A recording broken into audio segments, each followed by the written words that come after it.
of you have ever flown in an airplane? The first transatlantic flight by Charles Lindbergh in his Spirit of St. Louis was a worldwide noteworthy event that greatly impacted the aviation industry. This event is still pertinent today due to the fact that air travel is an integral aspect of the corporate world and business travel, as well as the luxury aspect of travel. Today, I will discuss the details of Charles Lindbergh and his historic flights. I will discuss the events leading up to the flight, I will discuss the details of the journey itself, and I will discuss the long-term effects of the flight. Understanding the events leading up to the flight help one's understanding of the journey itself. It all began with the promise of a $25,000 cash prize. In 1919, Raymond Ortiz, the owner of 2 large hotels in New York, offered this prize to the first aviator who could fly from New York to Paris or vice versa. However, it wasn't until 5 years later that the aviation technology advanced enough to catch up to this challenge.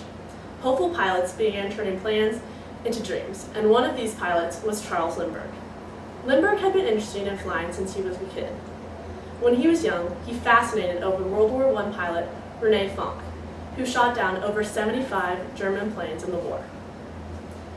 As stated in Paul Ranfran's article, The Spirit of St. Louis of 2014, by 1926, Lindbergh had gained the reputation as a talented flyer due to his experience as a daredevil barnstormer, an expert mechanic, and an airmail pilot.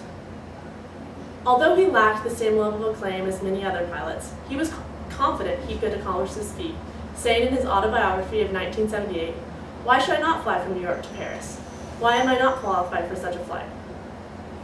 Lindbergh received numerous sponsors to help fund his journey. Since he worked the airmail routes from St. Louis to Chicago, he caught the attention of the president of the St. Louis Flying Club, Harry Knight. Knight helped get Lindbergh a budget of $15,000 to help fund the production of his single-engine airplane. Now that you know the events leading up to the flight, I will discuss the details of the journey itself. This journey was a worldwide, much-anticipated event, and Charles Lindbergh's flight looked promising from the start. On May 12, 1927, Lindbergh flew into Curtis Field in Long Island, New York, which would be the takeoff spot for his journey to Paris. This flight alone broke the existing record for the fastest transcontinental flight. However, bad weather started to become an issue.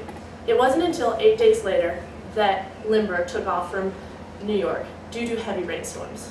He continued to fight heavy rainstorms, fog, and icing throughout his flight over the Atlantic and throughout Ireland until he met the perfect weather conditions over England for the last leg of his flight.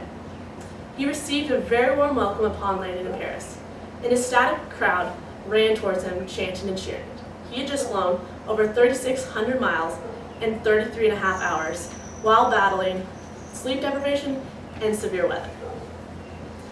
He was then escorted back to New York and greeted by a large parade lined by 4 million people.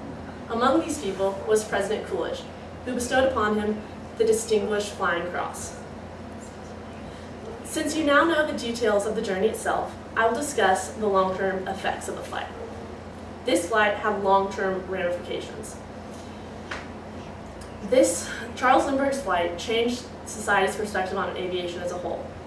Prior to this flight, most Americans thought it was way too dangerous to fly and preferred to do their travel by ship, train, or car. However, this flight changed that, as Americans gained a newfound confidence in flying. In reference to Rebecca Bishop's article, Lindbergh's Influence on Aviation of 2013, in 1929, more than 170,000 passengers boarded United States airliners. This was 3 times the amount the previous year. Lindbergh's flight also affected the economy. Aviation stocks soared, and as investments began to increase, more and more airliners emerged. By the end of the 1920s, there were more than 44 scheduled U.S. airliners. This flight also affected the production of more airports. Lindbergh used his newfound fame to keep promoting the development of aviation, and went on a countrywide tour to do so. Cities that had airports groomed them for his arrival, and those that didn't built them.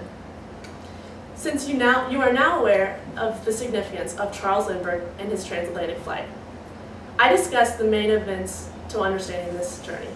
I discussed the events leading up to the flight, the details of the journey itself, and the long-term effects of this flight.